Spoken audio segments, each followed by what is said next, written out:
Looking at some of those early photographs, just in case you're doing the math, I started the church when I was 10, okay? It's a bit of a child prodigy, yep. Here we are 25 years later. So great to see all of you. What a wonderful time in worship. Hey, listen, I know sometimes a song that we sing repeats a line over and over and over and over again. There's a reason.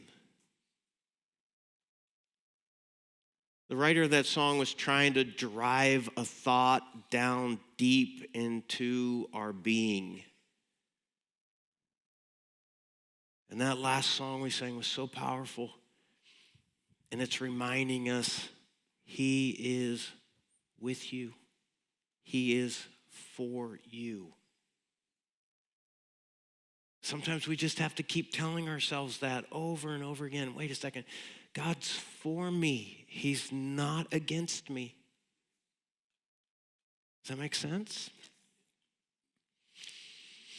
Hey, listen, if you haven't yet, after the service, take the opportunity to go and visit the anniversary timeline that you find out in the lobby up against the back windows there. It's fascinating.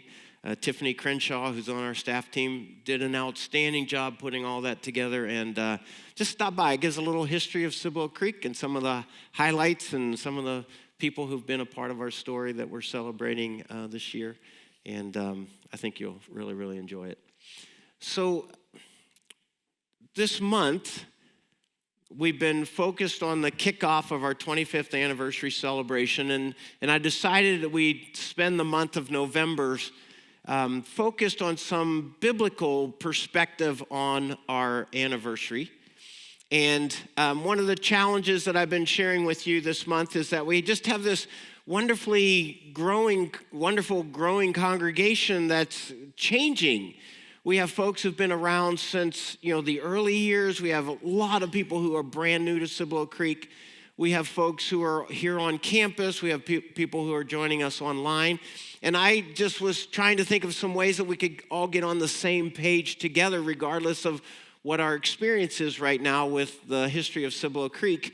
And one of the ways that I decided that it might be helpful to kind of get us all on the same page was to go and visit 4 passages of Scripture that have been absolutely critical in the understanding of CiboloCreek and our mission for these 25 years.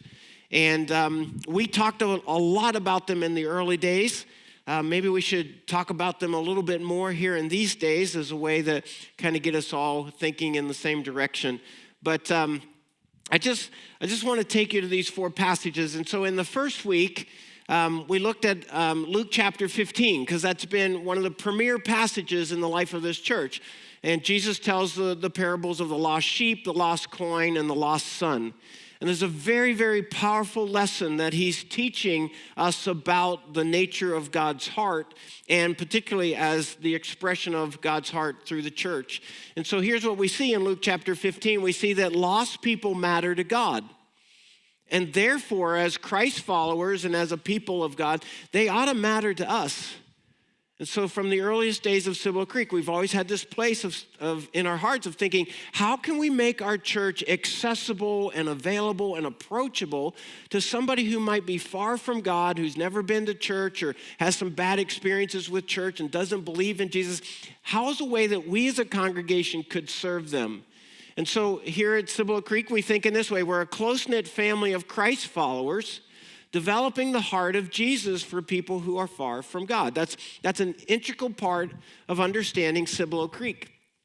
Then last week, we looked at a second passage that's been really, really important to the life of this church, and it's found the very first portrait of the church that we have. It's found in Acts chapter 2. And here's what we discovered last week. It's hardwired into the DNA of the church that Jesus dreamed of, the church that Jesus established. It's hardwired in the DNA of the church for Christ followers to share life together, to do life with each other in very close, personal, intimate kinds of ways where it's not just about knowing some people, but building lasting kinds of friendships with each other. So a way of saying that, CiboloCreek is a close-knit family of Christ followers who spend time with each other as brothers and sisters in Christ. And there's lots of different ways that we can do that. We could have meals together. Just call people up and say, hey, would you like to go grab some lunch? Because that's a way that we can build friendships. We can socialize together. Maybe if you're in a group or you're meeting some people at church, just say, hey, let's go and have some dinner together. Let's go watch a movie. Let's go to a concert together, because that helps build that togetherness. We can do life groups together, which are smaller groups of gatherings here at CiboloCreek. We can certainly gather together in this experience and worship together. And we can serve together. But the important point is that we do it together, because that's been an historical expression of the church for centuries. So here's what I want us to understand. That whether you meet with us here on campus or you're gathering with us online, all of us can have a heart for people who are far from God. And we can intentionally be looking to build relationships with people we work with or go to school with or live next door to, or family and friends, build relationships with people who don't know Christ, with the hope that God would use us to introduce them to Christ as their Savior. And whether you're somewhere else in the country or you're here on campus, we can make it a priority of finding good friends who are followers of Jesus and spending time with them as an expression of the church in our lives. Does that make sense? All right, so today we're gonna look at a third expression of the church that's been very, very important to CiboloCreek these last 25 years. And here's what I'm gonna do. I'm gonna explain it as simply as I can. It's not because you can't handle complex things, because I know differently. Very, very intelligent crowd. But here's why I want to take this from as simple approach as possible. Is one, I want to make sure there's absolutely no confusion. And secondly, and maybe more importantly, I want to make sure there's absolutely no rationalization for why we might think, well, I'm exempt from this particular matter. Because the truth of the matter is, if you're a Christ follower, you're not exempt.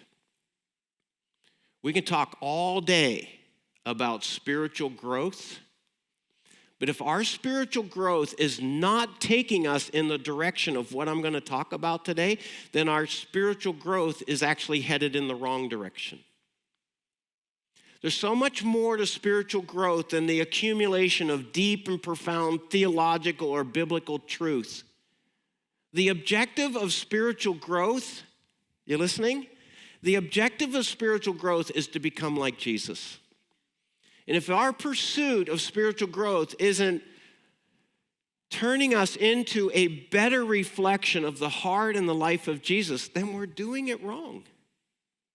And so that's why I think that today's topic is so important. So we're just going to start at the basics, and we're going to define some terms. The first term is Christian. What is a Christian? Well, in the most simple definition, a Christian is a follower of Christ.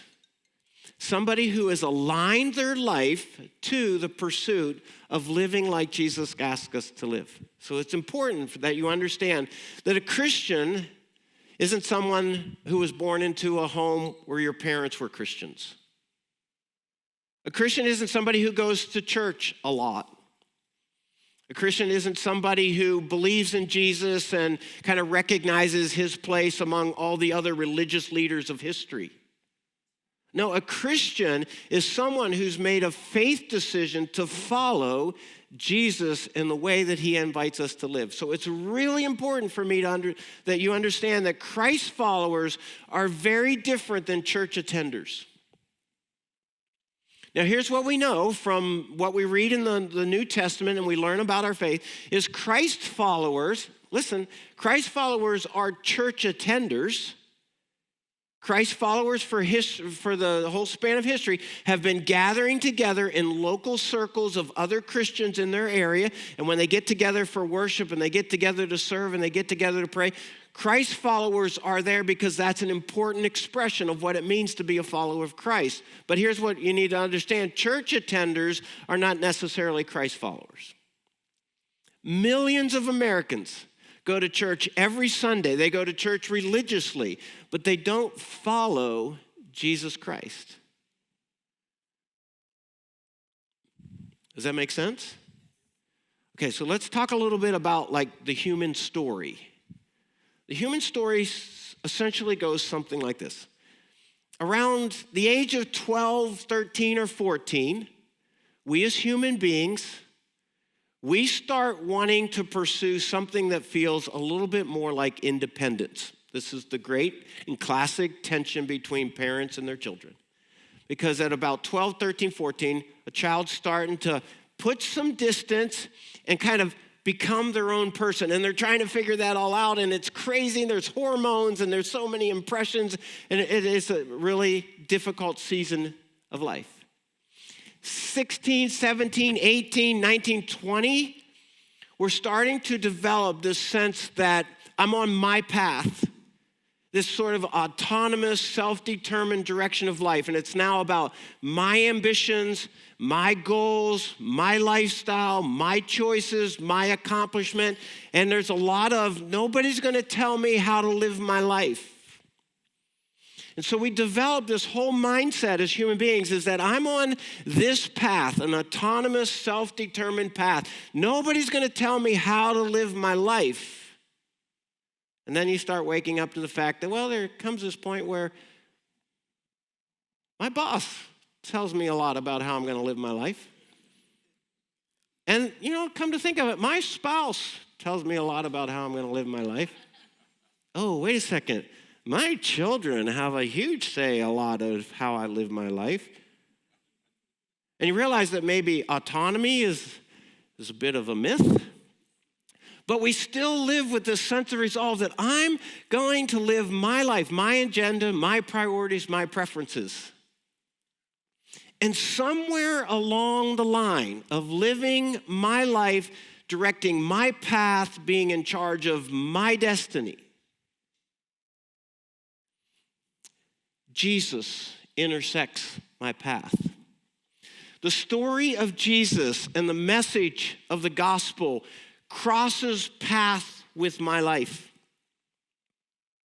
And every human being, I don't care who you are, every human being, when that story of Jesus crosses or intersects the path that you're on, every one of us makes a choice about what we're going to do with that.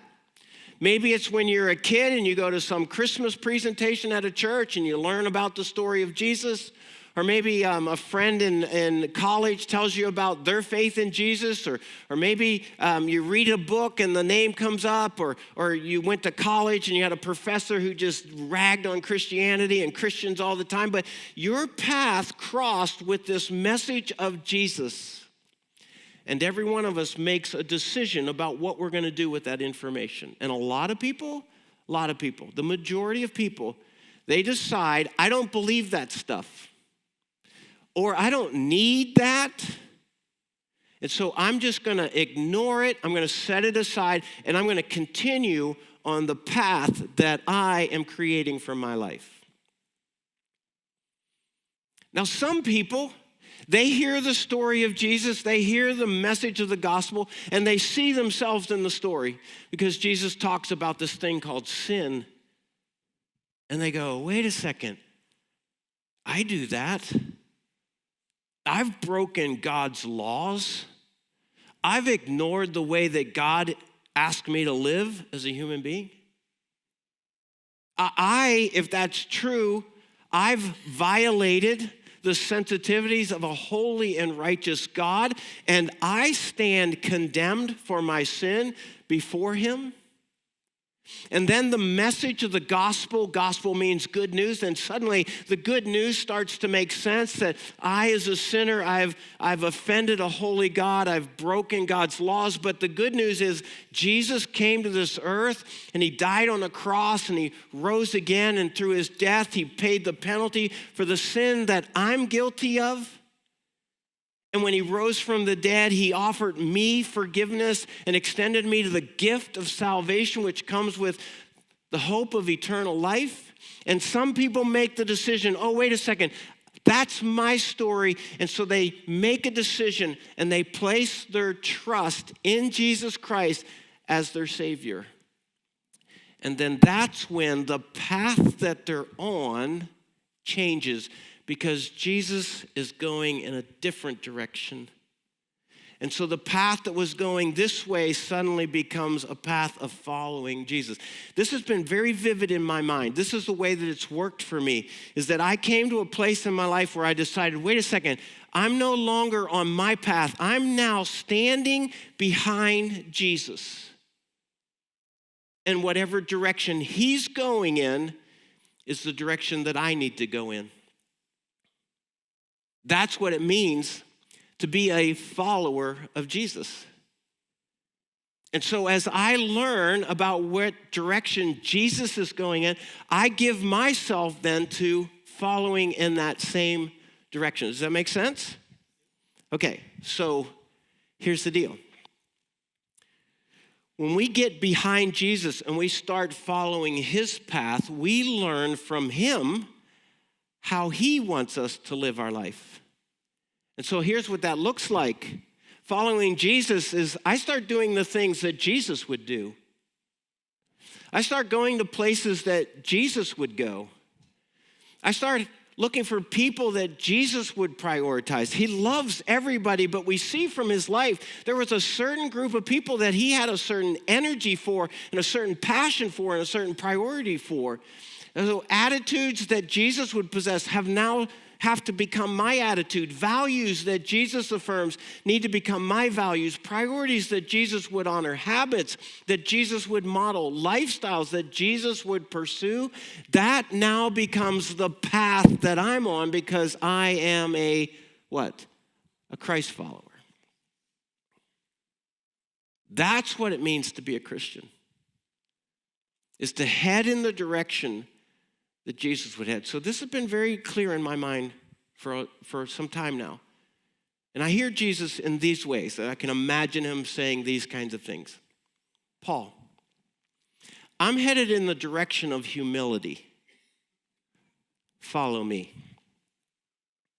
So whatever pride, whatever arrogance, whatever sense of self-sufficiency, whatever sense of superiority that I might have in my life, I'm this more than other people, or I do this better than other people, whatever kind of self-sufficient arrogance that I might have in my life, I can't do that anymore because that's not the direction that Jesus is leading me. He's saying, Paul, I want you to come. We're going to go to the place of humility, where you understand that your value is not any different than anybody else's.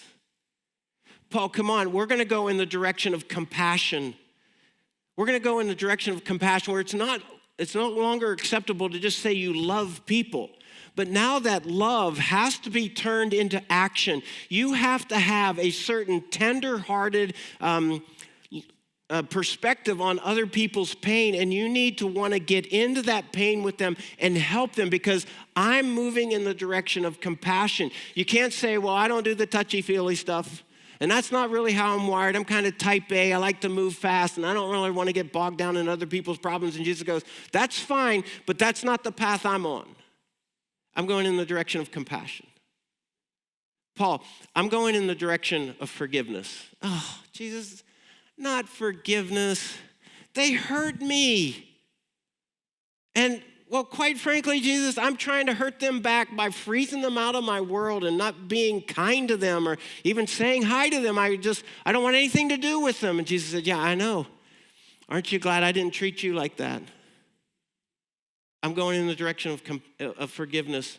and you have to follow. But Jesus, that means I have to go to people and like try to work it out. And I don't do well with confrontation and conflict. I'm avoidant of that. And Jesus said, I know. That's why you're going to have to trust me and follow me into it. But the way of freedom and hope and happiness is in the direction of forgiveness. Does that make sense? Okay, so here's what we need to just acknowledge. That sometimes following Jesus on this path, it's not always easy. But you just need to get that out there so that we can all be honest to it. If you're here today or online and you're not a Christ follower, but you're like thinking about it, you should know this before you get into it. You know, it's sort of like the fine print. Here's the deal, that sometimes following Jesus, it's not always comfortable. And it's certainly not always convenient. And it's not always popular. In fact, it's very rarely popular. And I'll just tell you, it's not profitable. A lot of times that path that we're on, that path that we're creating, that path that we're generating as the master of our fate, yeah, we typically try to look for paths that are comfortable and convenient, and we like to be popular. And man, if I can make some good money along the way, that's the path I'm on. And Jesus says, yeah, come follow me. My way may not be easier, but my way is better. So today we're going to look at a time when Jesus made it crystal clear what it is to follow him.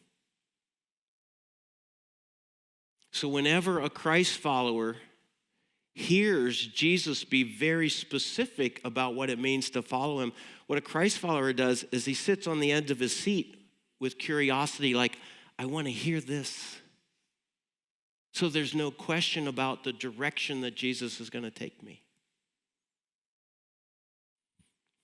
And so critical to our understanding of our church these past 25 years has stemmed from this one very clear passage where Jesus is making it crystal clear what it means to follow him.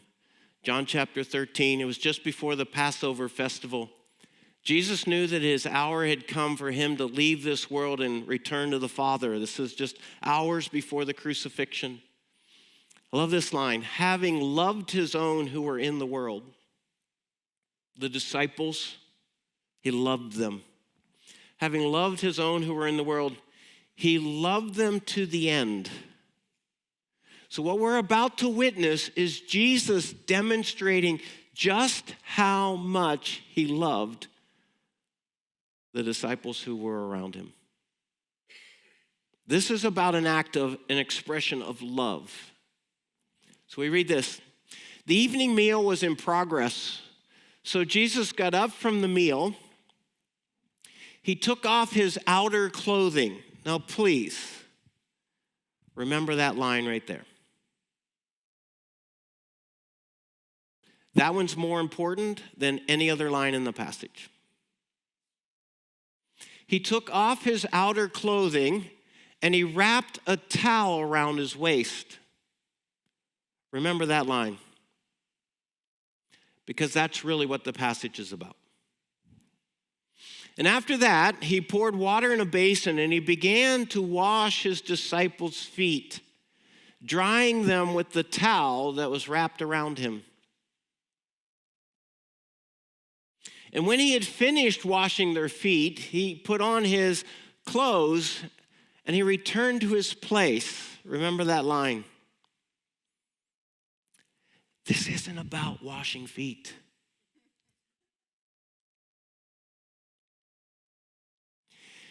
He returned to his place, and there at his place at the table, he asked this question, do you understand what I've done for you? Like, guys, did you get that? You call me your teacher. You say I'm your Lord or your master, your leader, and rightfully so, because I am that. Well, now that I, your Lord and your teacher, your master, the one that you follow, now that I, your Lord and teacher, have washed your feet, you also should wash one another's feet. I've set an example that you should do as I've done for you. Very truly, I tell you, meaning like, this is serious. This is the bottom line.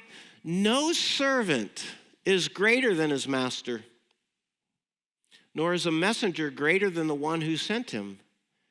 Now that you know these things, you will experience blessing if you what? It's right there. I'm sorry? If you do these things. The blessing is not in knowing them. The blessing is doing them.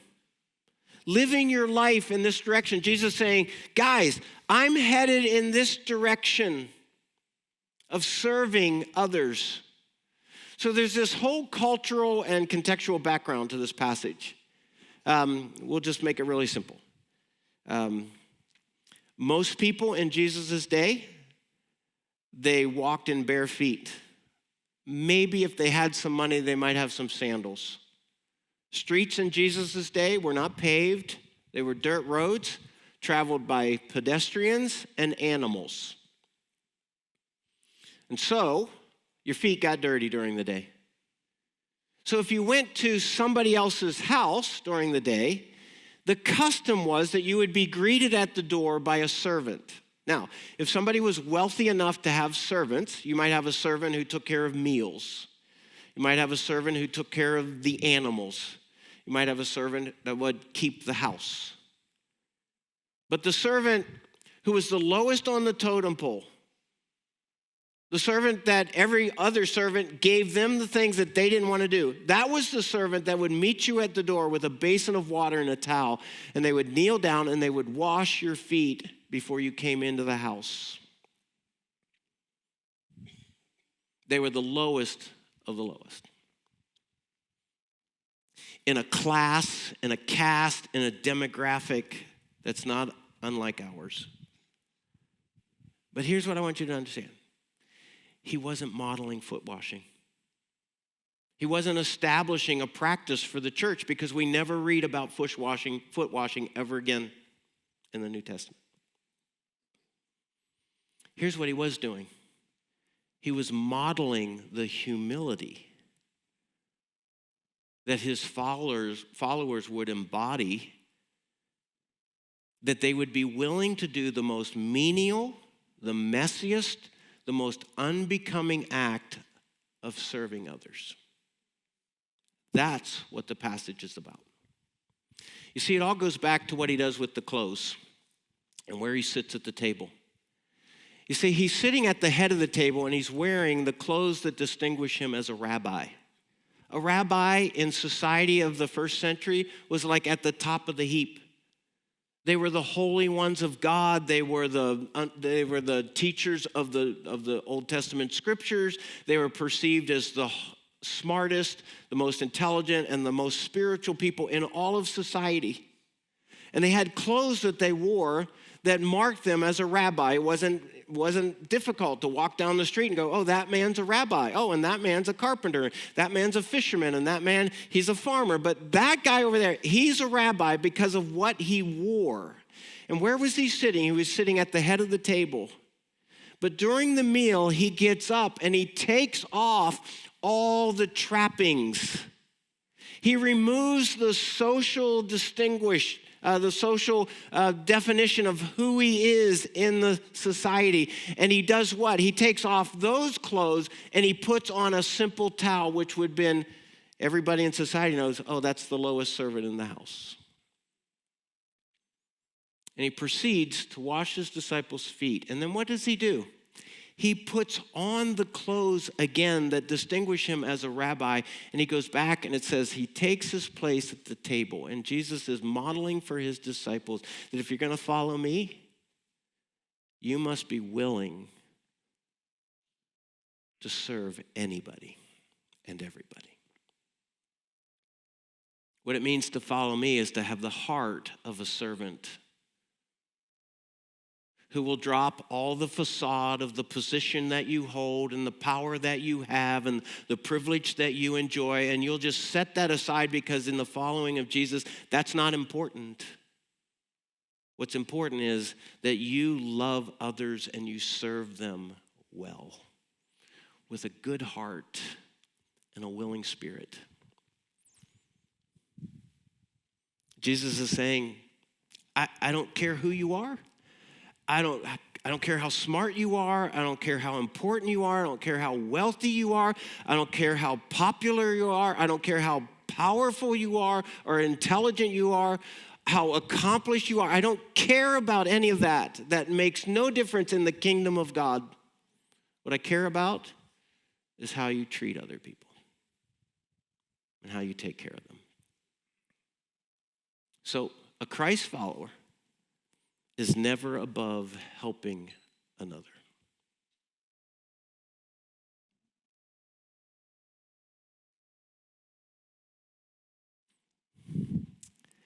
Paul, I'm going in the direction of serving others. If you wish to follow me, you must come there too. Not just once in a while, not when it's convenient, not when it's comfortable, not when it kind of makes you the popular guy because you're doing the sacrificial thing. No, I want you to develop a heart, an attitude, a mind where you look at everybody that you encounter as somebody that you exist to serve. Look at this. Paul writes to the church at Galatia, the churches in the region of Galatia. He says, you, my brothers and sisters, you're called to be free. That's what it means to come into Christ and be free from all the religious obligations to try to earn God's approval. You're free of that. You're no longer on the performance track. But do not use your freedom to indulge the flesh. That just because you don't have to go through the rituals and the motions anymore to get God to like you because you're loved by God in Christ, don't let the flesh use that as an opportunity to say, well, I don't need to do anything. Do not let your freedom to indulge your flesh. Rather, here's what you do. You serve one another humbly in love. That's what it means to be a Christian. That's what it means to be a Christ follower. For the entire law is fulfilled in keeping this one commandment. This one commandment is love your neighbor as yourself. And what we'll find is that loving your neighbor as yourself is best expressed when you serve them. Willingly, graciously, warmly, sincerely, passionately, when you give yourself to serving others in that way, you're fulfilling the greatest commandment of loving your neighbor. Make sense? Just listen. Just listen to Jesus. He made it so clear. Jesus called his disciples together and he said, hey guys, I put that in there, it's just a little. You get this, you've seen this. You know that those who are regarded as the bigwigs, the rulers of the Gentiles, they like to kind of push their weight around, lord it over them. They're high officials. They like to throw their authority around. Look at this. Not so with you. You see, on my path, my self-determined, autonomous path, I get the big office, I get the big position, I get the important title, and now I throw my weight around. And Jesus says, no, I don't throw weight around. I am the weight. So get in line because I'm headed in this direction. Not so with you. Not if you're going to follow me. Instead, whoever wants to become great among you must be your servant, and whoever wants to be first among you must be a slave of all. Drop the pretense. Become a servant to others. For look at this, even the Son of Man, this is Jesus. For Jesus did not come to be served. If anyone deserved to be served, it was him. It was God come to earth. He didn't come to be served, but he came to serve and to give his life in the ultimate act of service where he would die for the good of others. So we've been saying this for 25 years. We are never more like Jesus than when we serve others. CiboloCreek Community Church is a close-knit family committed to helping others like Jesus helped us. So whether you've been here for 20 years or for 2 months, whether you're in the room or you're online, all of us can move toward that one calling of Jesus in our life if we hope to be his followers. To be like him in serving others. So, gotta close. Real quickly, there's two questions that a Christ follower asks all the time. It becomes their way of operating. You interested? I'm almost done. All right? First question that a Christ follower always asks. First question is this: how can I help here? You walk into a room, you walk into a situation, you walk into a setting. Your question as a servant of Jesus Christ is to ask, how can I help? At work, at school, neighborhood, church, you ask this question because it's the nature of a servant to ask this question. How can I be of help here? What do you need? And how can I be of help? The second question is, how can I help you? How can I help you? As we encounter people in our life, again, at work, at school, in our neighborhood, in our homes, husbands, dads, moms, how can I help you?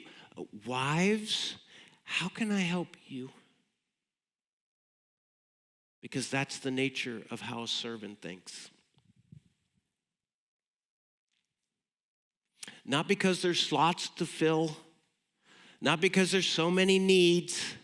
The reason that we ask questions like that is because we're looking to follow Jesus, and every gap between learning and following him in the direction of serving is a gap that needs to be closed. Because serving others demonstrates Jesus in our life.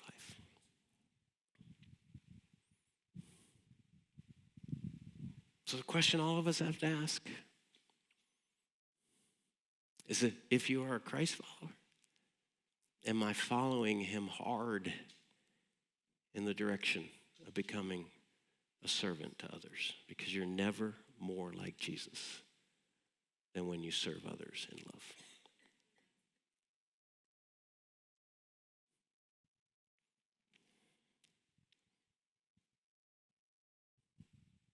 This one thing right here is the bottom line of what it means to be a Christian, what it means to be growing spiritually, what it means to be like Christ.